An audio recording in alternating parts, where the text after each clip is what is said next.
বাংলাদেশে ইয়ারলি কেমন ব্লাড প্রয়োজন হয় আর সন্ধানের কন্ট্রিবিউশনটা সেখানে কত পার্সেন্ট বা কিভাবে এটা জি, জি। ডিফাইন? আচ্ছা, তো হচ্ছে আমাদের হচ্ছে যে ব্লাডের ক্ষেত্রে যেটা আমরা বলতে চাই যে এটা একটু হতাশাজনক হলেও সত্য যে হচ্ছে যে আমাদের যে দেশে ক্রমাগত পপুলেশন বাড়ছে, তো সেই ক্ষেত্রে আমরা এক্সপেক্ট যেটা করতাম যে ইনক্রিজ পপুলেশনের সাথে ব্লাড ডোনারের সংখ্যাও সেই হারে বৃদ্ধি পাবে, কিন্তু সেটা আসলে হয়ে উঠতেছে না বিভিন্ন কারণে আর কি।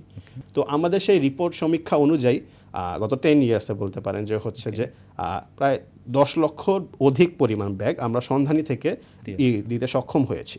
এখন এটা হচ্ছে মানে কমপ্লিট আমরা হচ্ছে সাকসেসফুল ট্রান্সফিউশন। আমরা জানি যে হচ্ছে যে ব্লাড ডোনেশনের ক্ষেত্রে অনেক স্ক্রিনিংয়ে দেখা যায় এই থাকে সমস্যা থাকেই হয় না, সাকসেসফুল ট্রান্সফিউশন।